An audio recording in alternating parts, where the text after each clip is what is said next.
C'est l'histoire d'un jardinier. Un jardinier qui se rend dans une boutique dans la rue, il demande à parler au téléphone. Le vendeur de la boutique ne comprend pas, mais accepte. Voici le téléphone, servez-vous. Vous n'avez peut-être pas de portable, utilisez le téléphone de la boutique.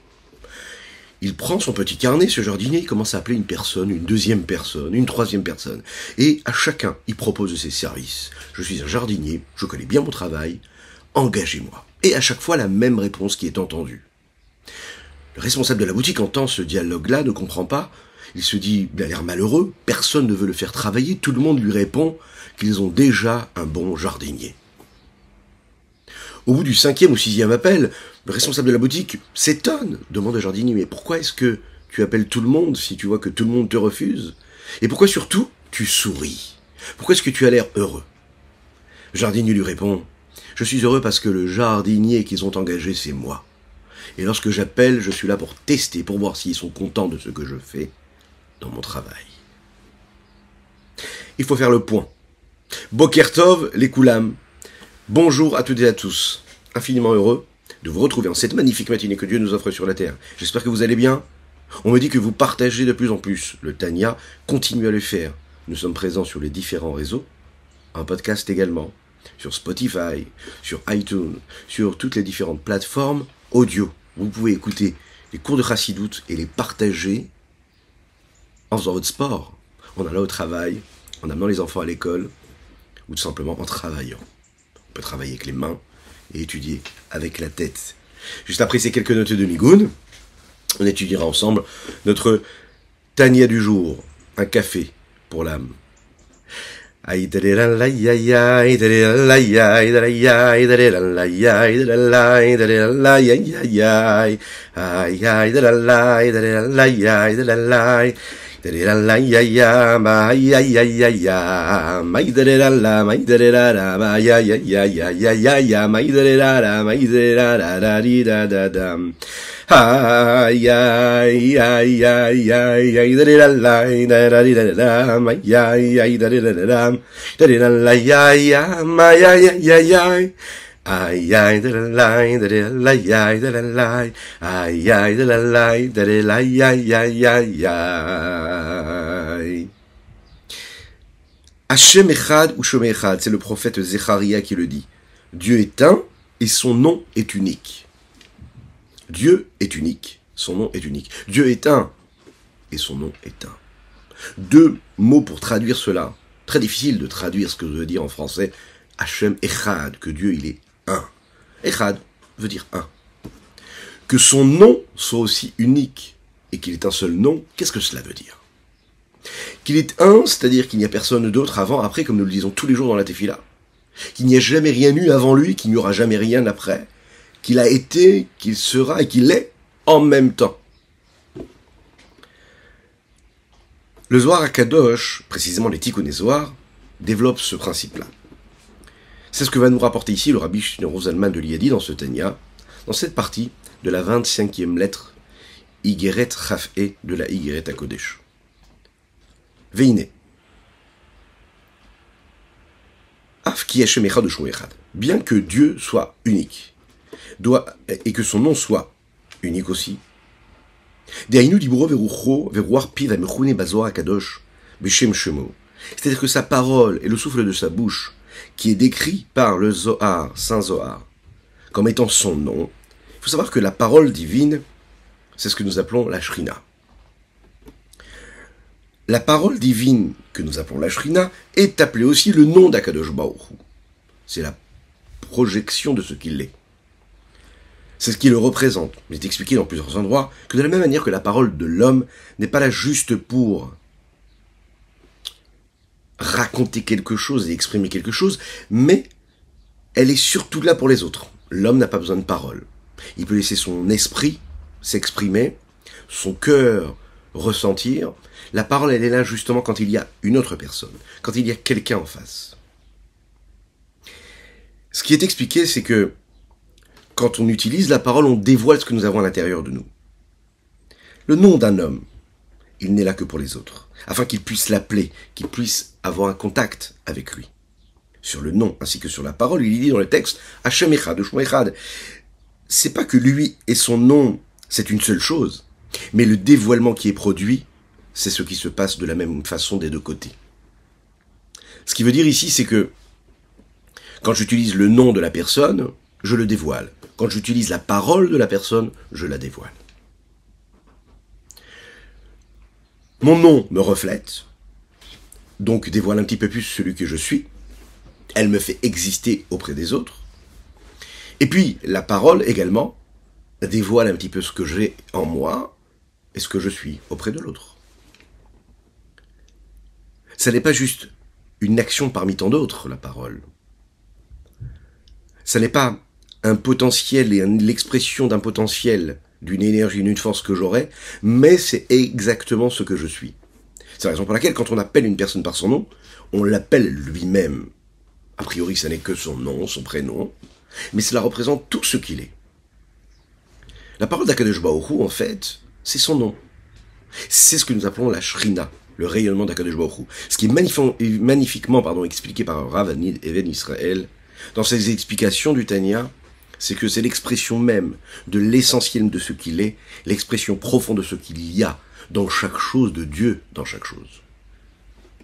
Ou Yachid ou Meyuchad. Le nom d'Akadosh Baruch Hu, essentiellement, il est unique. Il est unique dans cette unicité-là qui est très difficilement perceptible, définissable et nommable avec nos petits mots à nous. Puisque nous parlons de Dieu de cette façon-là, donc dans chaque situation, dans chaque endroit, ce sera à chaque fois l'expression complète de Dieu. Il est unique parce qu'il n'y a rien d'autre que Dieu lui-même. Le nombre multiple de noms qu'il y a d'Akadosh Baruch Hu, comme la multitude de mots qui sont les mots de Dieu à travers la Torah, à travers la création du monde, à travers l'existence du peuple juif et son histoire dans les mots de Dieu, cette multitude de mots-là n'exprime pas une multitude d'expressions de Dieu, mais une unicité qui s'exprime à travers cette particularité. Ce qu'on pourrait exprimer ici comme une unicité qui va à l'inverse de ce qu'on pourrait imaginer comme différentes facettes d'une personnalité. Non, tout est la personnalité de Dieu. Tout est Dieu lui-même. En général, quand on exprime différents noms pour différentes choses, c'est justement pour exprimer des différences. C'est-à-dire la particularité qu'il peut y avoir dans les différences, dans ce qui est définissable.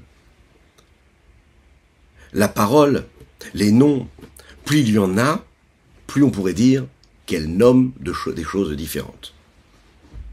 Akadosh Baruch Hu, ça n'est pas du tout pareil. Akadosh Baruch Hu, son nom et les différents noms qu'il a sont là pour refléter et exprimer l'unicité qu'il a, le fait qu'il soit unique, mais son unicité est aussi Yachid ou Meyuchad. Tout cela n'exprime pas des différences, mais exprime à l'inverse de ces différences-là, quelque chose d'unique. Une forme d'unicité, d'unification de toutes ces forces-là qui expriment la même chose. Il y a, dans différents endroits dans la Chassidoute, la différence entre ce que nous appelons Echad et Yachid. Des textes énormes qui nous expliquent ce que c'est. Echad, c'est un, c'est le chiffre 1. Yachid, c'est unique. Et ça n'est pas pareil. Et parmi toutes ces explications, on nous explique que Echad exprime le fait qu'il y ait une seule chose parmi tant d'autres. 1, 2, 3, 4, 5, 6, 7. Il y a le chiffre 1. Le 1, c'est le premier de tous les autres.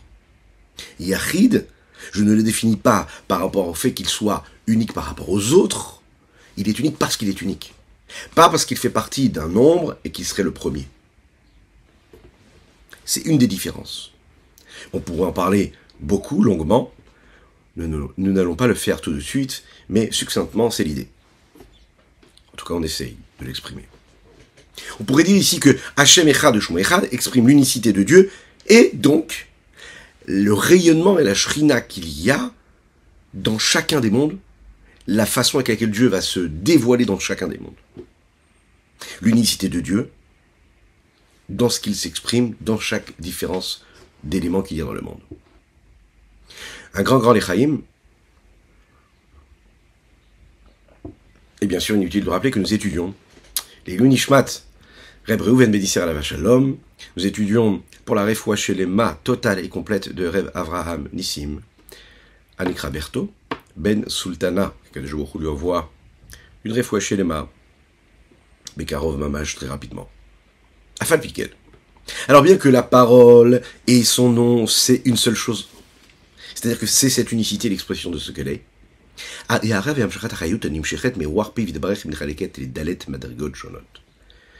ce rayonnement-là, cette continuité de cette vitalité qui vient du souffle de la bouche de Dieu, se sépare en 4 parties différentes.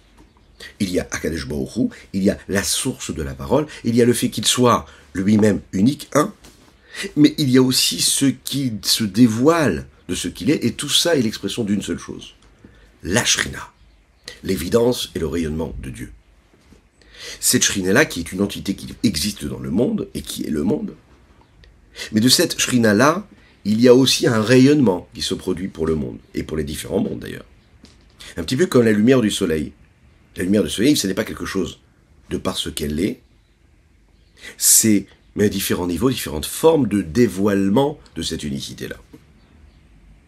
Et ces 4 lumières, ces 4 reflets de ce que Dieu est et de ce que son nom est, de cette Shrina-là, c'est ce que nous appelons les 4 mondes. Ces 4 mondes, c'est l'expression de cette lumière, de ce rayonnement. Dans les mots, chez Endalet Olamot Atzilut, Bria, Yetzira, Asiya. Les 4 mondes, c'est les 4 niveaux qui permettent à ce rayonnement-là de se transmettre à travers cet enchaînement, l'un de l'autre, l'une de l'autre. Ce ne sont pas 4 mondes différents l'un de l'autre, ce sont 4 mondes qui se créent chacun l'un en bas de l'autre, et la seule différence qu'il y a entre eux, c'est qu'ils sont là pour transférer, et pour passer, pour transmettre quelque chose. Chacun produit ce qu'il y a en dessous. Et bien, Shinui, la différence qu'il y a entre eux, ou Mechamat Simtsumim ou Asachim Rabim. La différence, elle se fait pourquoi? Parce qu'il y a beaucoup d'écrans, parce qu'il y a beaucoup de ce que nous appelons des Tsimtsumim, des condensations, des compressions. Il n'y a pas de mot qui exprime vraiment ce que veut dire ce Tsimtsum. C'est-à-dire l'adaptation qu'il y a de monde en monde, de façon à ce que nous puissions recevoir aussi cette lumière-là. Les Tsemtsem Marov Achayot de l'Astiro, afin de cacher, de voiler la vitalité complètement. Chez Louyemir, presque complètement. Chez Louyemir Kolkar Veolam Abria, qu'il n'y ait pas de lumière et de rayonnement dans le monde de Bria, qui est Mobevolam Atzilut, comme il y en a dans le premier monde qui est le monde d'Atzilut. Le monde d'Atzilut, c'est le monde de tous les possibles.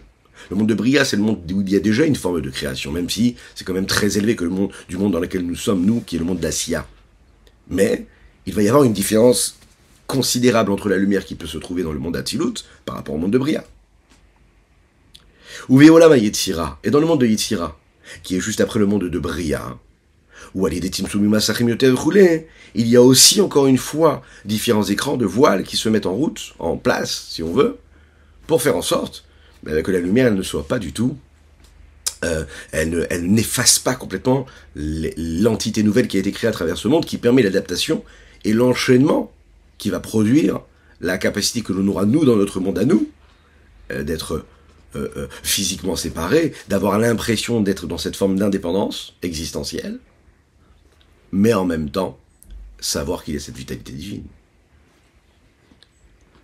Quand le Rabbi Shimon Zalman ici dit verroulé, etc., il parle du monde d'Asiya.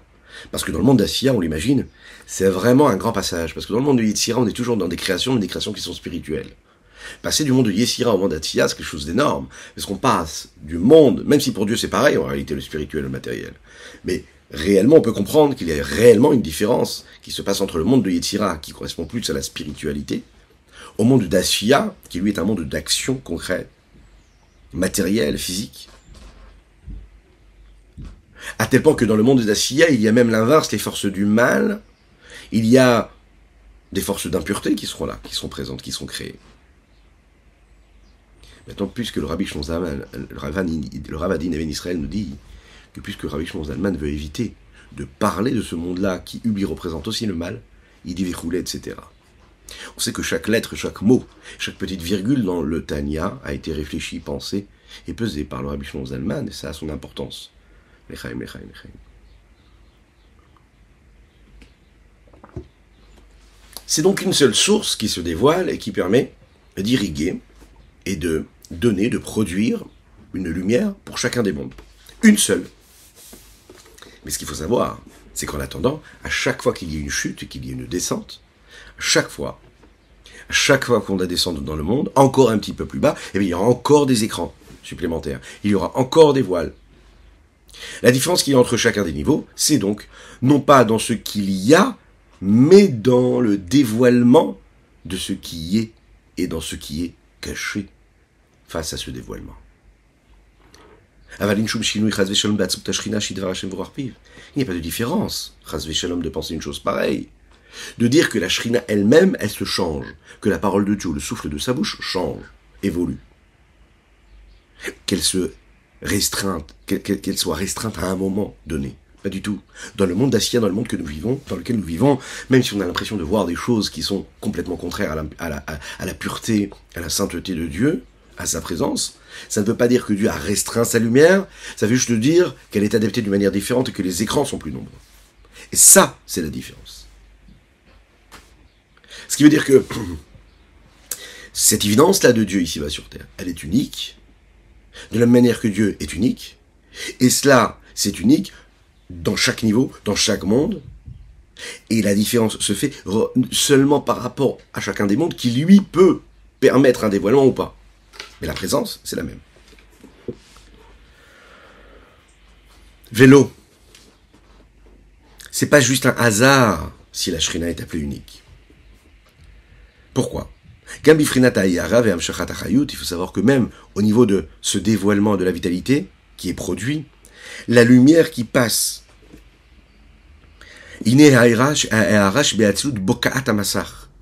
ce rayonnement-là qui vient du monde d'Atsilut va fendre l'écran qu'il y a entre Atsilut et Bria, ou mitla beshet bivria, elle va s'habiller dans le monde de Bria.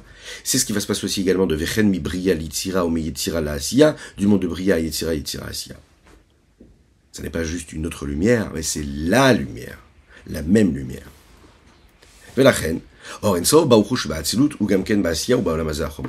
c'est la raison pour laquelle la lumière de l'infini, du Saint béni soit-il, qui se trouve dans la Silut, c'est aussi ce qui se passe dans le monde d'Assia, dans le monde dans lequel nous vivons, ou Baolamazah Geshmi, et dans le monde matériel dans lequel nous nous trouvons, qui est un monde matériel, physique, grossier.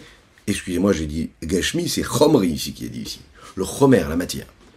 On aurait pu penser que le lien qu'il y a entre les différents mondes, c'est un monde c'est une différence qui est causée justement par des causes, c'est-à-dire parce qu'il y a différentes forces et qu'il n'y a pas de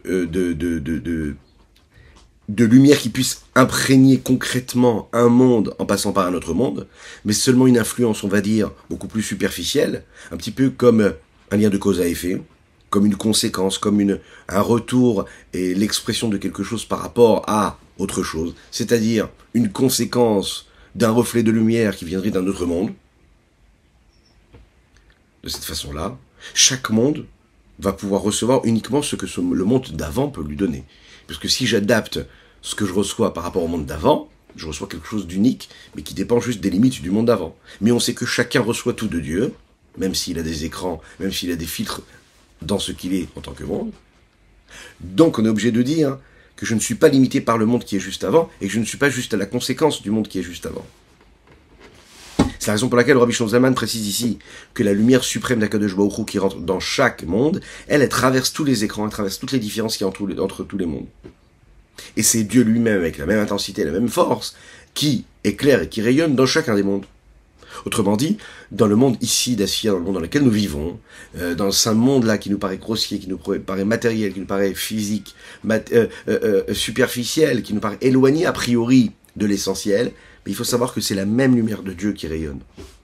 C'est juste une question de conscience, une question de prise de conscience.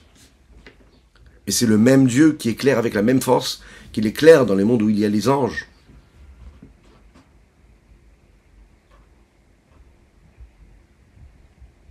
Quand une personne raconte à une autre personne ce qu'elle a vu et ce qu'elle pense, ce qu'elle a ressenti par rapport à telle ou telle chose, la personne qui est en face va recevoir ce message, mais un message qui n'est pas direct.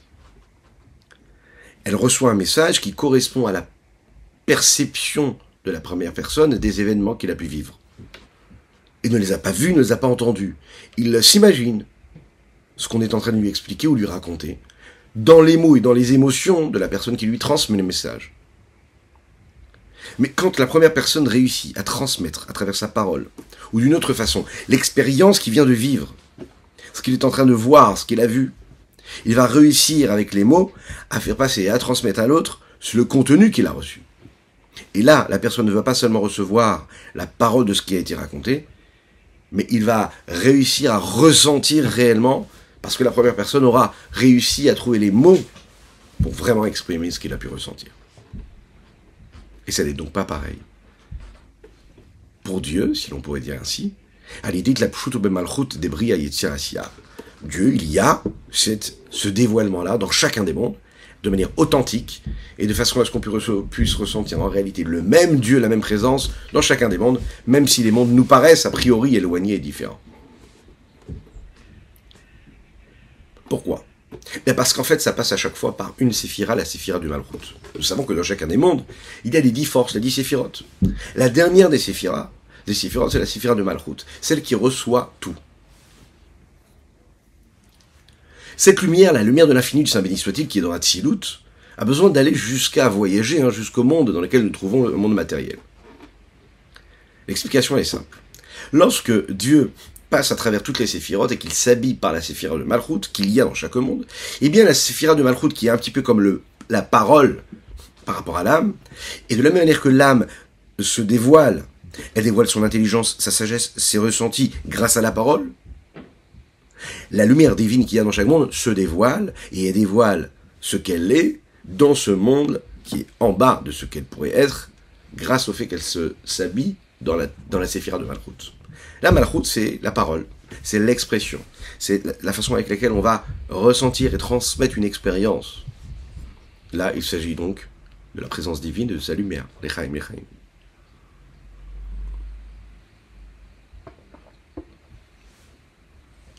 Sod Adibour. Qu'est-ce que c'est la parole ? La parole, c'est la capacité que nous avons de transmettre un contenu d'un domaine à un autre, d'un monde à un autre. A priori, c'est pas compréhensible. Lorsqu'il y a deux mondes qui sont différents l'un de l'autre, dans lesquels il n'y a pas d'association, il n'y a pas de lien, que ce soit d'un domaine à un autre, c'est-à-dire de matériel à matériel, d'intellect à intellect, de ressenti à ressenti. A priori, on est dans deux planètes différentes. Si on est dans le monde intellectuel et on passe à un monde de l'action, a priori, c'est complètement deux choses. Un peu comme on peut voir chez les hommes, grâce à la parole qui est entre les gens. Même quand ils sont de deux mondes différents, on est capable de créer des liens l'un avec l'autre. On est capable de transmettre du contenu, des émotions, de la lumière de l'un à l'autre. Ce qui est extraordinaire, c'est que c'est la parole qui nous permet cela, c'est le miracle de la parole. Par les lettres de la parole, on a la force première que, même lorsqu'on s'imagine être complètement différent de l'autre ou des situations, on va créer des ponts, des liens, des contacts l'un avec l'autre. C'est ce qui va se passer avec Akadosh Baruch. Un peu comme un maître qui enseigne à son élève, il va lui transmettre ce qu'il peut lui transmettre à travers la parole, mais il ne va pas lui transmettre tout ce à quoi il pense, tout ce qu'il ressent, mais il va ressentir les choses et exprimer ce qu'il ressent. Les mots qu'il va employer, ce sont les mots que son maître a pu lui enseigner juste avant, et son maître de ce qu'il a reçu de son maître juste avant. Ce sont les mêmes mots, ce sont les mêmes lettres qui habillent cette lumière, la profonde, qui est transmise. Comme voir à Kol, Bekitve Harizal, comme tout est expliqué dans les écrits du Harizal Rabbi Yitzhak Luria, à savoir la façon avec laquelle cette lumière divine, la lumière de la Shrina, descend dans les différents mondes, et ce qui donne en réalité même cette lumière-là qui va descendre dans ce monde, qui est considéré comme un monde de galoute, d'exil. Et Bezrat Hashem, en d'autres occasions, nous aurons l'occasion justement d'approfondir ce que ça veut dire que la lumière d'Akadosh Baruch Hu, de Dieu, elle se dévoile tout en étant dans cet exil-là dans lequel nous nous trouvons. Cet exil, et c'est avec ces mots qu'on conclut notre Tanya du jour, qui va disparaître très très rapidement, Bezrat Hashem, parce qu'Akadosh Baruch Hu va nous envoyer le Mashiach. Je vous souhaite de très bonnes choses. Soyez bénis, à l'infini, matériellement et spirituellement, dans tous les domaines. Et je vous dis à très très bientôt. N'oubliez pas de partager, c'est votre mérite.